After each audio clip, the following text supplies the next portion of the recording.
Hello दोस्तों, स्वागत है आप सभी का माई पाठशाला चैनल पर। और आज की क्लास थोड़ा सा आपको रिकॉर्डेड मिलेगी। उसका रीज़न ये है कि कुछ घर पर मेरे काम था, जिस वजह से मुझे ऐसा लगा कि ये रिकॉर्ड कर सकते हैं, वरना क्लास मिस करना एक ऑप्शन नहीं है। तो आपका लॉस नहीं हो, इस वजह से आज की क्लास आपको रिकॉर्डेड मिलेगी। क्वाड्रिलेटरल के जो क्वेश्चंस हैं बहुत ही अच्छे क्वेश्चंस मैंने पिक किए हैं। इस क्लास में आपको क्वाड्रिलेटरल यानी कि चतुर्भुज, ऐसा पॉलीगन जिसमें चार भुजाएं हों, उस पे बेस्ड ज्योमेट्री में जो भी क्वेश्चंस बन सकते थे मैंने वो यूज़ किए हैं। बाकी इसमें बचे हुए ज़्यादातर क्वेश्चंस आपके मेंसुरेशन से रिलेटेड होते हैं, जिसमें आपसे लेंथ पूछी जाती है या फिर एरिया पूछा जाता है, वो हम लोग मेंसुरेशन में कवर करेंगे। ठीक है, ज्योमेट्री की ये लास्ट लेक्चर होगा। इसके बाद मैं एक आपका मिक्स सेट यानी कि मॉक टाइप का आपका रहेगा 25 क्वेश्चंस, जो कि मेरे अकॉर्डिंग बेस्ट हैं और आपके एग्जाम्स में पूछे जा सकते हैं। उस तरह का एक सेट बनाऊंगा और उसको आपके साथ सैटरडे को, ठीक है, सैटरडे या फ्राइडे किसी एक दिन मैं आपको वो डिस्कस करूंगा। और वहां पर मैं आपको आंसर नहीं दूंगा, आंसर आपको नेक्स्ट क्लास में मिलेंगे। वो आपका एक मिनी मॉक होगा, आपको टाइमर रहेगा और उस क्वेश्चन को उस टाइम के बीच में सॉल्व करना होगा। ठीक है, तो यहाँ पर आज आपको कुछ क्वेश्चन मिले हुए हैं, इनको आपको एक बार चेक करना है। आपको देखना है कि कैसे ये क्वेश्चंस किए जाएंगे। ये सभी क्वेश्चंस किस पे बेस्ड हैं? क्वाड्रिलेटरल्स पे। ठीक है, पहला क्वेश्चन है आपके सामने, क्या बोल रहा है? देखो, कुछ भी अगर आपको प्रॉब्लम लगती है तो थोड़ा सा आप इसको फिगर को ऊपर नीचे दोनों तरफ से पढ़ लेना। जैसे कि पहला क्वेश्चन क्या है, ABCD एक क्या है? समानांतर है। समानांतर यानी कि पैरेलल।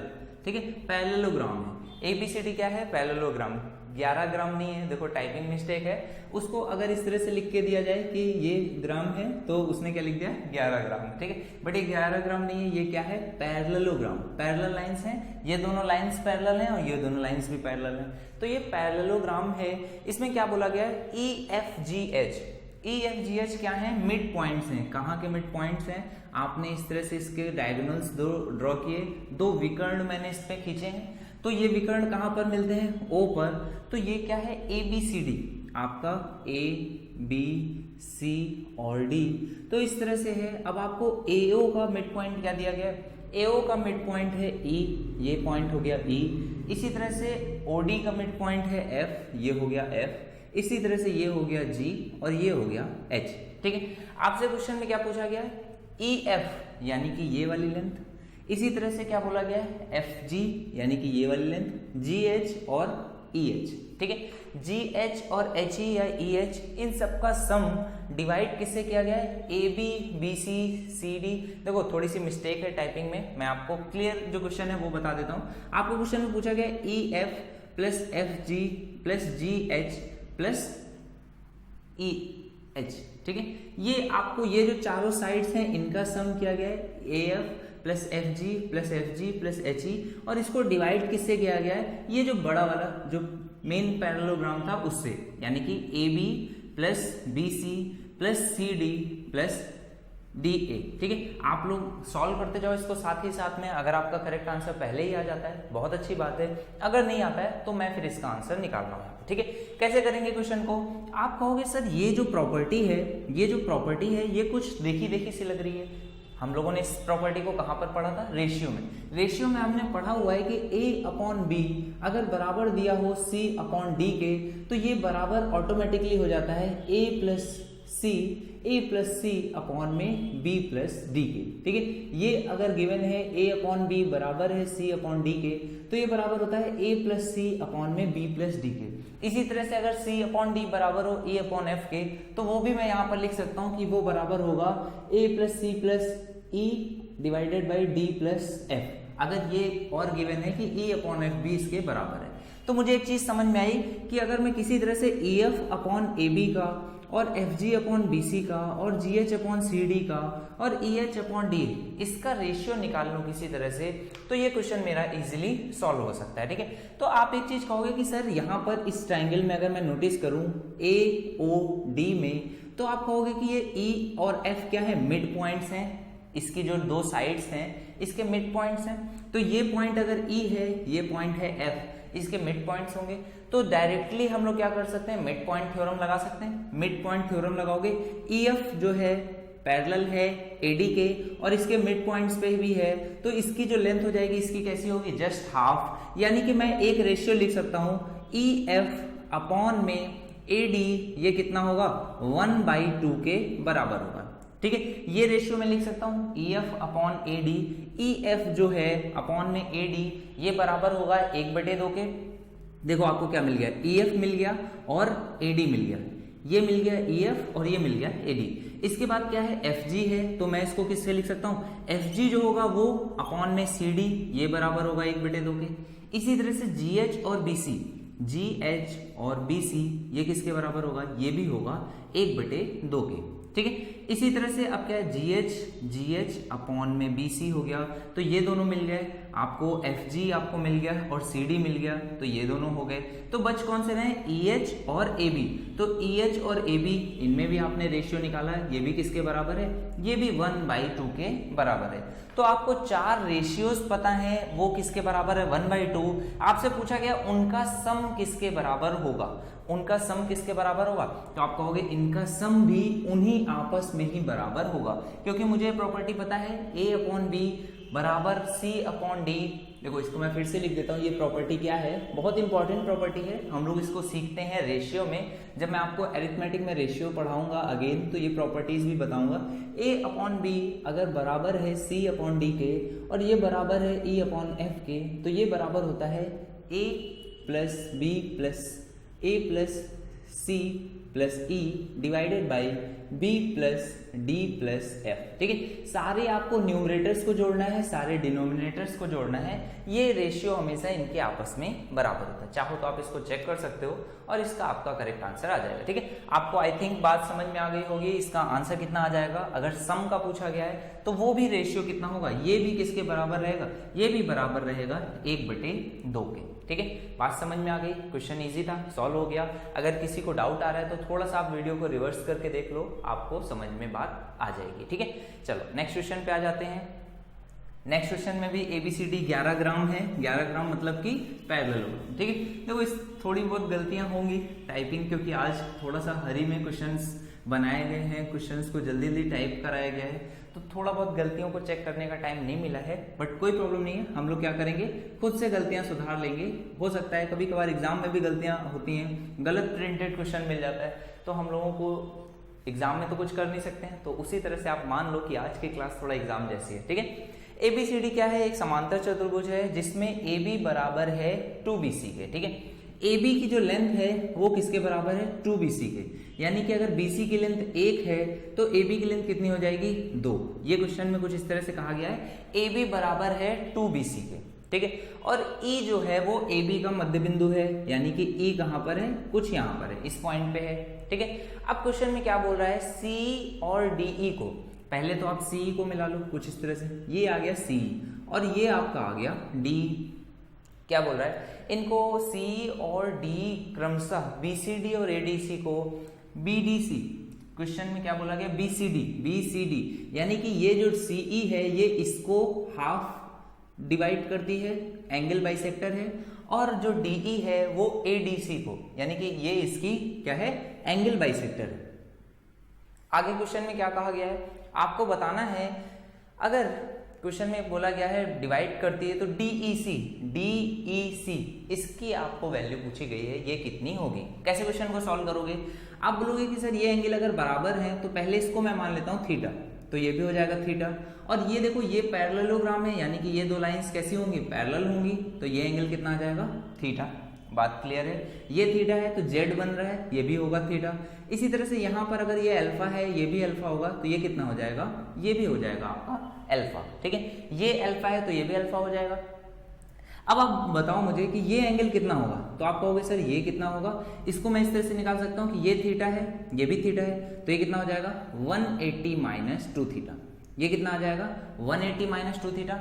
और आपको पता है कि पैरेललोग्राम में जो सामने के एंगल्स होते हैं वो आपस में कैसे होते हैं, बराबर होते हैं। ये एंगल किसके बराबर होगा, इस वाले एंगल के, तो ये एंगल और ये एंगल आपस में कैसे होते हैं, बराबर होते हैं। तो ये किसके बराबर आ जाएगा 2 अल्फा के, या फिर मैं क्या कह सकता हूं अल्फा प्लस थीटा बराबर कितना आ जाएगा, देखो 2 अल्फा प्लस 2 थीटा बराबर 180, तो अल्फा प्लस थीटा बराबर कितना आ जाएगा 90 डिग्री। किसी को भी ऐसा लग रहा हो कि क्वेश्चन थोड़ा सा फास्ट हो रहा है या फिर मैं जल्दी सॉल्व कर रहा हूं, तो आप वीडियो को पॉज कर सकते हो और एक बार खुद से इन कैलकुलेशंस को चेक कर सकते हो। अब देखो अल्फा और थीटा का सम अगर 90 है तो बचा हुआ एंगल भी कितना होगा, उसका सम भी कितना होगा 90। तो DEC ही आपसे क्वेश्चन में पूछ रहा है, इसका आंसर कितना आ जाएगा 90 डिग्री। करेक्ट है। चलो नेक्स्ट क्वेश्चन पे आ जाते हैं। नेक्स्ट क्वेश्चन क्या कह रहा है, P भुजा AB का मध्य बिंदु है। आपको फिर से कुछ इसी तरह का पैरेललोग्राम ड्रॉ करना है। इसमें क्वेश्चन पूछा जा रहा है, क्या कहा जा रहा है क्वेश्चन में, P जो है वो भुजा AB का, कुछ इस तरह से आपकी भुजा है AB, इसका क्या है मध्य बिंदु है, कुछ यहाँ पर वो P लाई करता है। ठीक है, ABCD एक समानांतर चतुर्भुज है, एक रेखा PD के समानांतर। ठीक है, एक तो पहले तो आप कुछ इस तरह से ड्रॉ कर लो, ये क्या हो गया आपका पैरेललोग्राम। ठीक है, पैरेललोग्राम है, एक लाइन है जो B से DC की ओर खींची जाती है और एक रेखा PD के समानांतर B से DC को Q पर काटती है। देखो एक रेखा PD, पहले तो आप इसको इस तरह से ड्रॉ कर लो, एक रेखा जो PD के समानांतर है, समानांतर मतलब समांतर है यानी कि क्या है पैरेलल है, BD एक रेखा PD के पैरेलल है जो B से DC को Q पर काटती है, B से DC को Q पर काटती है, ये आपका आ गया Q। ठीक है, पैरेलल है और इसको Q पर काटती है। और क्वेश्चन में क्या कहा गया है, AD को R पर, AD यानी इस वाली लाइन को अगर मैं बढ़ाऊं तो इसको R पर काटती है, ये पॉइंट आपको क्या गिवन है R, ये आपको पॉइंट गिवन है R। इसके आगे क्वेश्चन में क्या कह रहा है, आपको फर्दर क्वेश्चन पढ़ना है। क्वेश्चन में बोल रहा है आपको बताना है BR का, आपको ये टोटल लेंथ बतानी है, ये जो BR होगा इसकी लेंथ क्या होगी, इस टोटल BR की लेंथ आपको बतानी है। ठीक है, BR की लेंथ बतानी है किसके फॉर्म में, BQ के फॉर्म में कितनी होगी। अब आप एक बात मुझे बताओ कि जो BQ है, ये जो लाइन है ये बोला गया है इसके पैरेलल है, तो क्या ये भी इसके पैरेलल नहीं होगा, क्या ये इसके पैरेलल नहीं होगा? आप कहोगे बिल्कुल पैरेलल होगा सर, क्यों पैरेलल नहीं होगा। और बल्कि मैं तो ये भी कह सकता हूं कि ये जो PD है, ये जो PD की जो लेंथ है, क्योंकि ये इसके पैरेलल है तो ये किसके बराबर होगी, BQ के बराबर होगी, क्योंकि दो सेम पैरेलल लाइंस हैं। अगर एक इसको तिर्यक रेखा किसी एंगल पे काटती है तो अगर मैं इसी के पैरेलल कोई दूसरी लाइन खींच दूं तो ये भी इसके बराबर ही होगी और ये क्या है, एक पैरेललोग्राम बन रहा होगा। ठीक है, तो ये भी एक पैरेललोग्राम बन रहा होगा और PD की जो लेंथ है वो BQ के बराबर होगी। ये पहली चीज आपको समझ में आई। इसके बाद अब आप देखो कि ये जो ट्राइंगल है ABR, ये जो ट्राइंगल है ABR ट्राइंगल में एक पैरेलल इसके PD को खींचा गया है, तो ये जो ट्राइंगल बेसिक ट्राइंगल है ABR, जो ट्राइंगल मेन ट्राइंगल है ABR, ये क्या सिमिलर नहीं हो जाएगा APD के? तो आप कहोगे बिल्कुल सिमिलर हो जाएगा। क्यों सिमिलर नहीं होगा, ये इसके पैरेलल है तो दो एंगल्स आपके सेम हो गए, ये एंगल सेम हो गया, ये इसके पैरेलल है तो ये एंगल इसके बराबर हो गया, बचा हुआ एंगल कॉमन है तो ये तो इसके सिमिलर हो गया। ठीक है, तो अब मैं क्या कहूंगा कि आपको BR की लेंथ ही तो निकालनी है, तो छोटे वाले ट्राइंगल में जो कॉमन है उसकी लेंथ कितनी है PD, तो उसी कॉमन एंगल के सामने वाला बड़े वाले ट्राइंगल में कितनी है, ये है आपकी BR। अब इसको किसके बराबर पुट कर सकता हूं, आप कहोगे कि सर इस वाले ट्राइंगल, इस वाले एंगल को देख लो, यहाँ पर क्या है AP है, यहाँ पर छोटे वाले ट्राइंगल में AP है और बड़े वाले ट्राइंगल में ये कितना है, ये बराबर है AB के। ठीक है, और AP यानी कि P जो था मिड पॉइंट था तो ये कितनी हो जाएगी, ये हाफ हो जाएगा, इसकी वैल्यू आ जाएगी हाफ। तो PD जो कि बराबर है किसके, BQ के, ये आपका आ जाएगा। और आपसे BR की वैल्यू पूछी गई, BR की, तो BR कितना आ जाएगा 2 टाइम्स BQ। करेक्ट है, बात समझ में आ रही है, क्वेश्चन समझ में आ गया, कोई भी डाउट नहीं है, इसका करेक्ट आंसर कितना आ जाएगा 2 टाइम्स BQ।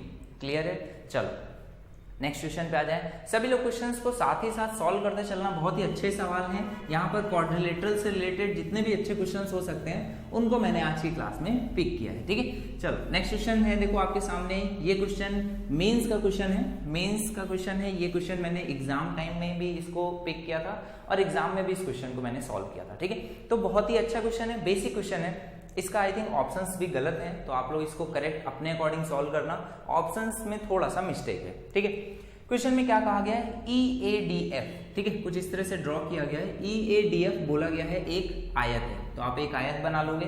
क्या है आयत के पॉइंट्स, E A सीट्स जो हैं वो उसके दिए गए हैं EADF, ठीक है, EADF। इसके बाद बोला गया है कि ABC एक क्या है, ABC एक ट्राइंगल है, ये कुछ इस तरह से आपका हो गया ट्राइंगल। क्वेश्चन में बोला गया है AE कितना बराबर है, ये है 22, ये आपका है 22। तो इसके आगे क्वेश्चन में क्या कहा गया है, CF की लेंथ कितनी दी गई, ये दी गई है 16, ये वैल्यू है 16 के बराबर। अगर ये 16 है, टोटल है 22, तो बची हुई वैल्यू कितनी हो जाएगी, ये हो जाएगी। आप कहोगे 22 में से 16 घटा दूंगा, बची हुई वैल्यू आ गई 6, ठीक है। इसके आगे क्या कहा गया, BE की लेंथ कितनी है, BE की लेंथ है 6, ये है अगर 6, और क्या कहा गया क्वेश्चन में, BF की लेंथ है 2, ये लेंथ गिवन है 2, तो ये टोटल कितना हो गया, 2 और 6 ये आ गया 8, तो ये टोटल है आपका यहाँ पर 8, ये टोटल है 22। अब आगे क्वेश्चन में क्या कह रहा है, BC के मध्य बिंदु को जोड़ने वाली रेखा की लंबाई बतानी है। आपको बताना है AB और BC के, AB और BC के, तो AB का कुछ मिड पॉइंट यहाँ पर होगा, BC का मिड पॉइंट कुछ यहाँ पर होगा, इनको जोड़ने वाली इस लाइन की आपको वैल्यू बतानी है कितनी होगी। तो आप ये कहोगे कि सर मिड पॉइंट थ्योरम मैंने पढ़ रखी है, अगर मिड पॉइंट्स को मिलाते हैं तो ये क्या होता है, पैरेलल भी होता है बेस के, और ये क्या होता है, इसकी लेंथ भी कितनी होती है, बेस की हाफ होती है। तो आपको करना कुछ भी नहीं है, ये है 6, ये है 8, ये कितना आ जाएगा डायरेक्टली 10, पाइथागोरियन ट्रिपलेट से 6, 8, 10, और ये अगर 10 है तो ये कितना आ जाएगा 5। बहुत ही अच्छा क्वेश्चन है। देखो एग्जाम के जो क्वेश्चंस होते हैं ऐसे ही होते हैं, आपने बस प्रॉपर फिगर ड्रॉ किया, आपका क्वेश्चन सेट से सॉल्व हो जाएगा। करेक्ट आंसर कितना आ जाएगा 5। देखो इसका ऑप्शन थोड़ा सा गलत है, करेक्ट आंसर कितना आएगा 5। इसमें शायद कुछ और पूछा गया होता तो आंसर आपके ऑप्शंस में होता, बट यहाँ पर इसका डायरेक्ट आंसर कितना आएगा 5, ठीक है। सभी लोग एक बार इसको ट्राई कर लेंगे, अगर किसी को लगता है कि आंसर कुछ और आ रहा है तो आप कमेंट कर देना, मैं इसको बाद में रेक्टिफाई भी कर दूंगा, ठीक है। किसी भी क्वेश्चन में अगर आपको प्रॉब्लम आ रही है तो आप प्लीज कमेंट कर सकते हो, ओके। चलो नेक्स्ट क्वेश्चन पे। अब जैसे कि ये क्वेश्चन क्या कह रहा है, नेक्स्ट क्वेश्चन है आपके सामने, ABCD एक समचतुर्भुज है जिसमें AB बराबर कितना गिवन है आपको 4 सेंटीमीटर, AB बराबर है आपको 4 सेंटीमीटर, ठीक है। समचतुर्भुज है यानी कि रोम्बस है, रोम्बस की सभी साइड्स कैसी होती हैं, आपस में बराबर होती हैं, ठीक है। रोम्बस की सभी साइड्स आपस में बराबर होती हैं। ABC इसमें कुछ इस तरह से है, एंगल ABC बड़ा है तो यहाँ पर मैं मानना पड़ेगा क्योंकि 120 डिग्री है मतलब ओपन है, तो ओपन साइड यानी कि 120 डिग्री इस तरह से होगा, ठीक है। यहाँ पे अगर मैं 120 मानता तो देखो थोड़ा सा एंगल कैसा है, छोटा है, यहाँ पे एंगल थोड़ा सा बड़ा है, तो 120 डिग्री मैंने इसको मान लिया। तो अब क्या आपसे पूछ रहा है, ABCD कुछ इस तरह से हो गया, ठीक है। आपको बोला गया एंगल ABC कितना है, एंगल ABC 120 डिग्री है।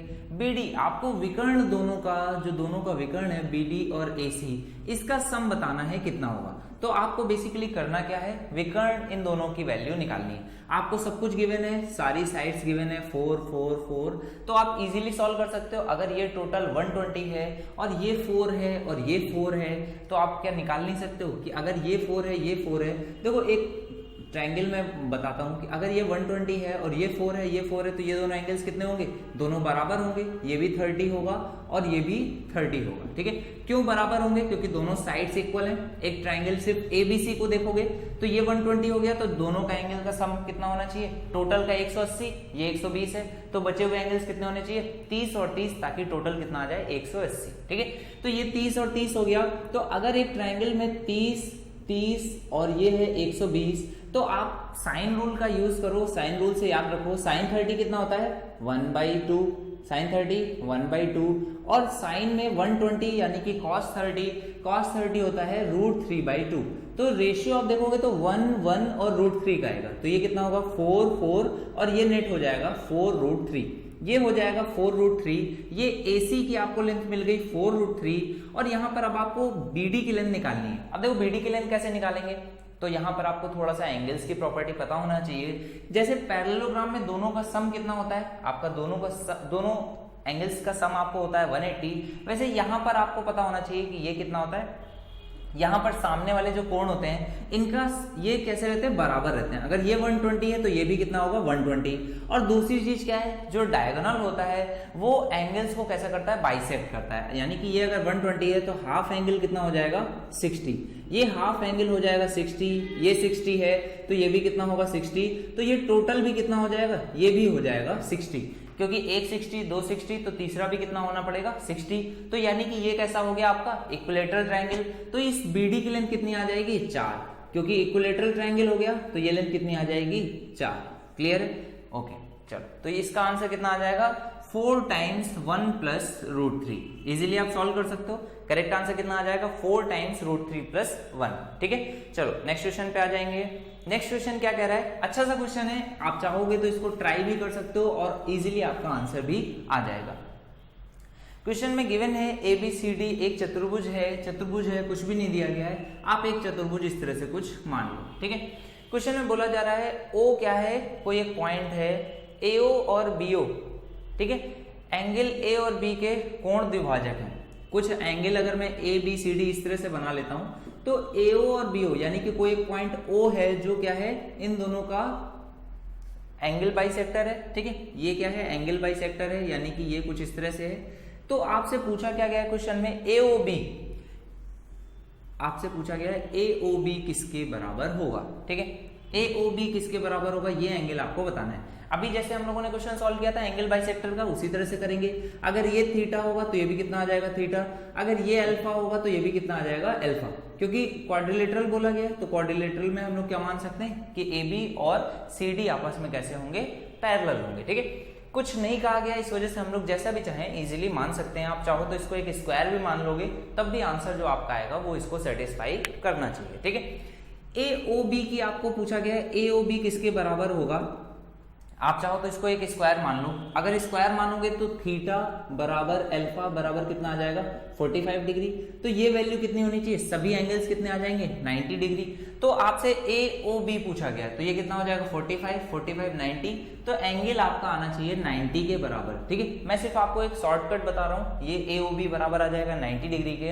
अब आप देखो चेक करो, फर्स्ट पार्ट में करेक्ट आंसर आ जाएगा, सेकेंड पार्ट में रॉन्ग आंसर आएगा 180 हो जाएगा, थर्ड पार्ट में आंसर कितना आ जाएगा 360 और फोर्थ पार्ट में आंसर 0 आ जाएगा। तो इसका मतलब आपको एक चीज तो डायरेक्टली पता चल गई कि करेक्ट आंसर कितना होगा फर्स्ट पार्ट। कैसे किया हम लोगों ने, मैंने मान लिया कि ये क्या है, एक स्क्वायर है। जब भी आपको बोला गया चतुर्भुज ABCD, तो आप उसको क्यों ट्रापेजियम मान रहे हो, क्यों आप उसको एकदम डिफिकल्ट सा एक चतुर्भुज मान रहे हो, आप उसको सबसे इजी चतुर्भुज मानो। सबसे इजी क्या होता है आपके लिए, एक स्क्वायर। स्क्वायर आपने मान लिया, स्क्वायर जैसे ही आपने माना आपका क्वेश्चन इजीली सॉल्व हो गया। सभी एंगल्स हो गए 90, सभी एंगल्स जैसे हो गए 90, तो एंगल बाइसेक्टर्स की वजह से ये कितने हो गए 45, ये हो गया 45, ये 45, तो ये कितना हो जाएगा आपका 90।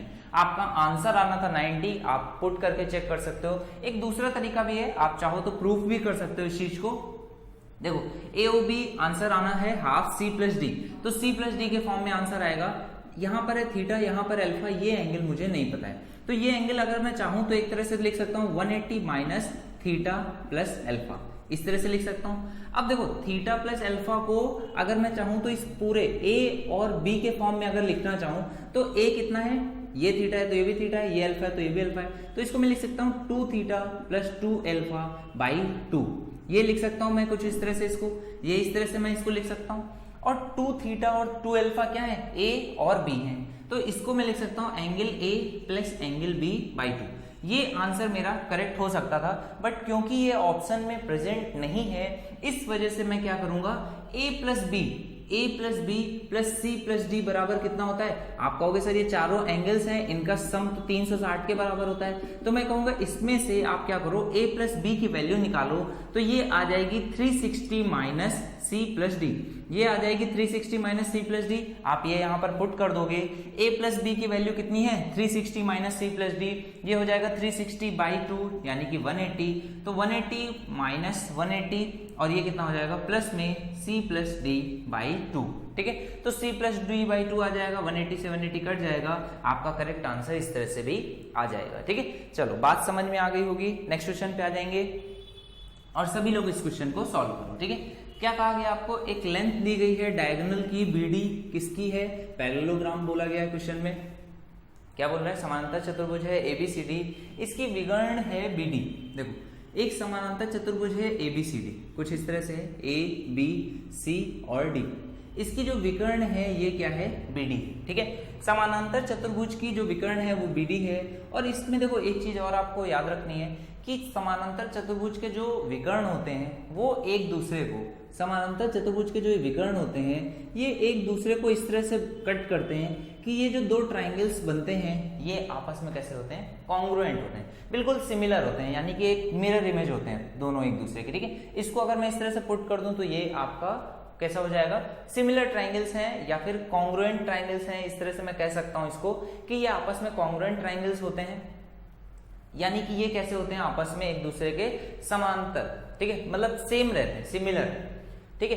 तो इसमें क्या बोला जा रहा है, एबीसीडी की विकर्ण है आपको, बीडी गिवन है कितना 18, बीडी जो गिवन है वो कितना है 18 है, बीडी की जो वैल्यू गिवन है आपको कितनी गिवन है 18।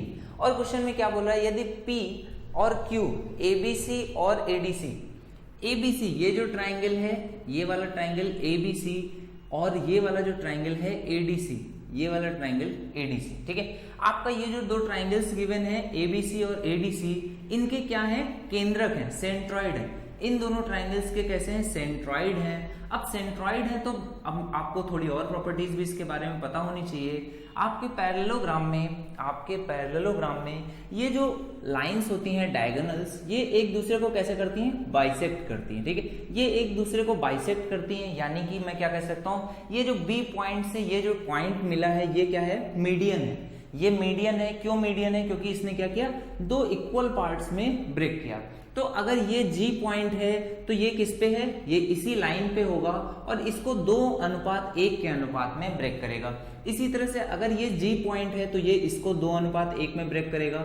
ये आपकी क्या आ गई, दो मीडियंस कुछ इस तरह से आपने ड्रॉ कर दी और इसकी ही वैल्यू क्वेश्चन में गिवन है, क्या क्या है, एक P है और दूसरा Q है। एक P किसकी है, ABC की, तो ये हो गया आपका P और ये हो गया आपका Q, ठीक है। क्वेश्चन में क्या बोल रहा है, BD की लेंथ आपको गिवन थी तो आप कहोगे सर ये 2:1:1:2 कुछ इस अनुपात में है, तो टोटल इसका सम कितना आ जाएगा, 2 और 1 3 और 1 4 और 2 6, तो 6 की वैल्यू आपको क्वेश्चन में गिवन है 18। आपसे क्वेश्चन में पूछ क्या रहा है, PQ की लंबाई यानी कि 2 की लंबाई पूछ रहा है, ये वैल्यू कितनी आ जाएगी, 1 की वैल्यू 3 तो 2 की वैल्यू 6, तो ये आपका करेक्ट आंसर हो जाएगा। PQ की लेंथ कितनी आ जाएगी, 6 सेंटीमीटर आपका आंसर हो जाएगा। क्लियर है, चलो नेक्स्ट क्वेश्चन पे आ जाते हैं। नेक्स्ट क्वेश्चन क्या बोल रहा है, ABCD एक रोम्बस है, ABCD एक रोम्बस है, ABCD आपको एक रोम्बस गिवन है, ठीक है। देखो क्या कह रहा है क्वेश्चन, ABCD आपका एक रोम्बस है, कुछ इस तरह से आपने एक रोम्बस ड्रॉ कर लिया, A B C और D, ठीक है। इसके बाद क्या बोल रहा है, M और N AB और BC के मध्य बिंदु है, AB और BC के मध्य बिंदु हैं M और N, कुछ इस तरह से है, ठीक है। और क्या बोला है, इसके बाद बोला गया P विकर्ण BD पर एक बिंदु है, P विकर्ण BD यानी कि BD कुछ इस तरह से मैं अगर ड्रॉ करूंगा तो ये एक, मैं इस पे भी एक ये विकर्ण ड्रॉ कर लेता हूं, तो ये इसका मध्य बिंदु है, तो इसका मध्य बिंदु है यानी कि कहां पर है, ये P जो है, P विकर्ण BD पर एक बिंदु है, मध्य बिंदु नहीं बोला गया है, एक बिंदु है, कोई एक पॉइंट है, ठीक है। कुछ इस तरह से है कि BP जो है वो 3/5 BD है, जो BP की लेंथ है वो 3/5 है। अब देखो यहाँ पे बात सोचने वाली ये है कि BP की लेंथ 3/5 है, अगर हाफ होता तो यही पॉइंट P होता, लेकिन हाफ से देखो थोड़ा सा ज्यादा है, 3/5 है, 2.5/5 होता तो आधा हो जाता, 3/5 है मतलब थोड़ा सा नीचे यहाँ कहीं पर आपका ये पॉइंट लाई करेगा, ठीक है। यहाँ पर अगर ये पॉइंट लाई करेगा तो अब क्वेश्चन में क्या पूछ रहा है, एरिया ऑफ BMN, आपको बताना है इसका एरिया BMN यानी कि इस वाले ट्राइंगल का, ये छोटा सा इस वाले ट्राइंगल जिसको मैं ड्रॉ कर रहा हूँ, इस वाले ट्राइंगल BMN का एरिया, रेशियो बताना है किससे, MNP से, आपको इससे रेशियो इसका बताना है। अब देखो मेरी बात को सीखो, बहुत इजी क्वेश्चन है, आपको बहुत डायरेक्ट, बहुत सारे बच्चों का आंसर अब तक आ जाएगा। क्वेश्चन में बोला गया है ये पॉइंट कौन सा है, P पॉइंट है। देखो ये BP की जो लेंथ है वो टोटल से कितनी दी गई है, अगर टोटल में मान लूं 5 है, टोटल अगर मैं मान लूं 5 है तो ये BP की लेंथ कितनी है, आप कहोगे सर ये लेंथ मानी गई है 3, क्वेश्चन में ये लेंथ मानी गई है 3, ये पॉइंट कितना है, मिड पे होता है, अगर इतनी लेंथ पूछी जाती तो ये हो जाता 0.5, ठीक है, क्योंकि टोटल कितना है 5 है, लेकिन वो लेंथ नहीं पूछी गई है। आपको और चीजें पता लगानी है, आपको कुछ इस तरह से पता लगाना है कि ये लेंथ आपको मिल जाए। अब ये लेंथ कैसे मिलेगी, आप कहोगे सर इसकी जो भी लेंथ होगी, ये जो इसकी लेंथ होगी टोटल, ये इसका क्या होगा, जस्ट हाफ होगा, इसकी जो लेंथ होगी AC की, ये MN क्या होगा, उसका जस्ट हाफ होगा। क्यों जस्ट हाफ होगा, क्योंकि आप बोलोगे कि क्योंकि ये क्या है, मिड पॉइंट्स है। m और n कैसे हैं, मिड पॉइंट्स हैं। तो आप कहोगे सर मुझे रेशियो बताना है इस ट्राइंगल MBN के और MNP के। तो इसमें देखोगे बेस जो है ट्राइंगल का, बेस क्या है आपका दोनों ही केसेस में सेम है। अगर बेस आपका दोनों केसेस में सेम है तो आप कहोगे अगर दोनों केसेस में बेस सेम है तो मतलब सिर्फ और सिर्फ ये हाइट का ही तो आपको रेशियो बताना है, इस हाइट का ही तो आपको रेशियो बताना है। ठीक है, बात समझ में आ रही। तो अब आप कहोगे टोटल आपको AC की लेंथ गिवन है, क्यों AC की लेंथ नहीं गिवन है क्या, AC की लेंथ कितनी गिवन है, टोटल अगर मैं मान लूं कुछ, अगर मैं टोटल इसकी लेंथ मान लूं तो इसकी लेंथ कितनी होगी, जस्ट उसकी हाफ हो जाएगी। टोटल लेंथ इसकी जस्ट हाफ हो जाएगी। तो जो ये हाइट है, ये जो टोटल हाइट है ये भी क्या होगी, इस पूरे की हाफ होगी। और पूरी कितनी है, ये पूरी सिर्फ इतनी, ये कितनी है, टोटल आपको बोली गई 5, तो ये कितनी हो जाएगी, जस्ट इसकी हाफ यानी कि 2.5, और ये इसकी भी हाफ होगी यानी कि ये कितना हो जाएगा, ये 5/2 है। तो सिर्फ मैं इस पॉइंट तक देखूंगा तो ये कितनी हो जाएगी, 5/4। ये हाइट अगर 5/4 है, ये BMN वाले ट्राइंगल का बेस तो MN फिक्स है, और ये जो इसकी हाइट आ जाएगी 5/4, तो इस पूरे वाले ट्राइंगल, इस वाले ट्राइंगल MNP, इसकी हाइट कितनी आ जाएगी, आप कहोगे टोटल हाइट मुझे पता है कितनी है, 3 है, 3 में से 5/4 घटा दूं, 3 में से 5/4 अगर मैं घटा दूं तो ये कितना आ जाएगा, आप कहोगे 4 3 12 में से 5 गया 7/4, तो ये किसकी हाइट आ गई, ये इस वाले ट्राइंगल की हाइट आ गई। देखो जिन लोगों को बात समझ में नहीं आई फिर से आप क्वेश्चन को देखो, फिर से चीजों को समझो। अगर AC की लेंथ मुझे गिवन होती तो MN की लेंथ कितनी होती, जस्ट उसकी हाफ, यानी कि ये आपको एक रेशियो मिल गया, ये आपको एक रेशियो मिल गया मिड पॉइंट थ्योरम से। तो जो ये इस पूरे ट्राइंगल की हाइट होगी, इतने की हाइट भी उसकी जस्ट हाफ होगी, इतने की हाइट भी आपकी कितनी होगी, जस्ट उसका हाफ। तो टोटल हाइट आपको पता है कितनी है, 2.5, क्योंकि टोटल हाइट 5 थी तो आधे की कितनी हो गई, 2.5। तो इस वाले की हाइट कितनी हो जाएगी, 5/4, उसकी भी आधी, 2.5 का भी आधा कितना, 5/4। तो ये अगर 5/4 है और ये टोटल आपको पता है कितना, 3 है, तो 3 में से 5/4 घटा दोगे, आपको ये हाइट का पता चल जाएगा, ये कितना आ गया, 7/4। एक की हाइट कितनी है, 5/4, एक की हाइट है 7/4, और आपको पता है ट्राइंगल के एरियाज का रेशियो किस अनुपात में होगा, जिस अनुपात में उनकी हाइट होगी। तो ये कितना हो जाएगा, 5:7। करेक्ट आंसर कितना आ जाएगा, 5:7। क्लियर है, बात समझ में आ गई। चलो नेक्स्ट क्वेश्चन पे आ जाएंगे। नेक्स्ट क्वेश्चन बहुत ही इंटरेस्टिंग क्वेश्चन है, लास्ट क्वेश्चन उन बच्चों के लिए जो लास्ट तक रुके रहते हैं, लास्ट तक समझते हैं कि चीजें कुछ ना कुछ सर अच्छी देते हैं, हमेशा लास्ट में सबसे अच्छे क्वेश्चन हम लोग पुट करते हैं। तो लास्ट क्वेश्चन उन्हीं बच्चों के लिए बेस्ट क्वेश्चन है।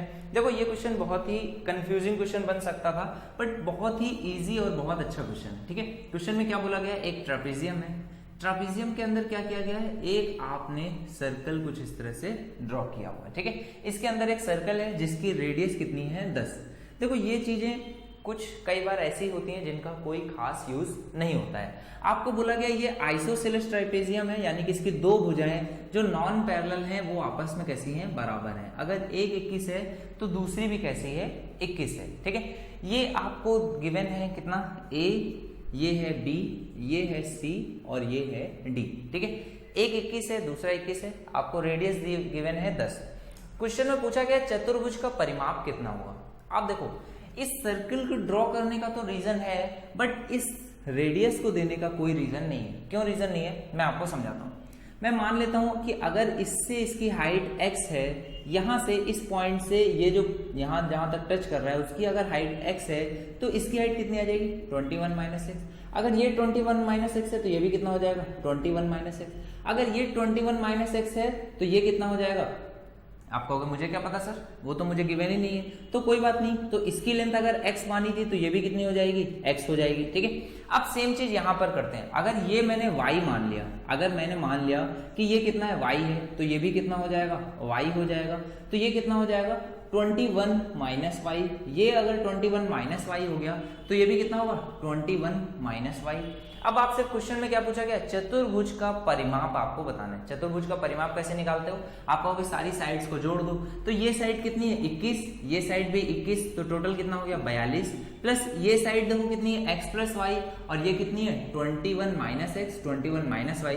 तो इस x से ये x कट जाएगा, इस y से y कट जाएगा, ये टोटल भी कितना आ गया, 42। आपका करेक्ट आंसर कितना आ जाएगा, 84। क्लियर है, देखो कितना इजी क्वेश्चन था। कुछ भी इसमें डिफिकल्टी नहीं थी। इस तरह का क्वेश्चन आपके एग्जाम्स में आ सकता है। तो ये हम लोगों ने पढ़ा आज की क्लास में, क्वाड्रिलेटरल्स पे बेस्ड बहुत सारे अच्छे अच्छे क्वेश्चंस को सॉल्व किया।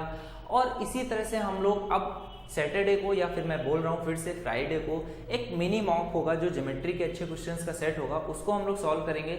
और उस क्लास में मैं उसका आंसर नहीं दूंगा, उस क्लास में सभी बच्चों को उसको अटेम्प्ट करना रहेगा। सभी लोगों के पास एक टाइमर रहेगा, उस टाइम के बीच में आपको उसको सॉल्व करना होगा। नेक्स्ट क्लास में मैं उसका सोल्यूशन भी दूंगा और जो भी विनर होगा उसका भी नाम अनाउंस करूंगा, ठीक है। तो उस क्लास के लिए आप लोग प्रिपेयर रहो। सेंटर, ट्राइंगल, आपको जितने भी मैंने पॉइंट्स पढ़ाए हैं, ट्राइंगल से लेकर के सर्कल, और आज की क्लास में जो क्वाड्रिलेटरल्स, उन सबको आप एक बार रिवाइज कर लेना, ताकि उस क्लास को आप अच्छे से पढ़ सको, अच्छे से उसमें क्वेश्चंस को सॉल्व कर सको और आपको वो चीजें समझ में आएगी कितना आपने सीखा है, ठीक है। तो आज के लिए इतना ही, मिलते हैं नेक्स्ट क्लास में। Thank you for watching guys.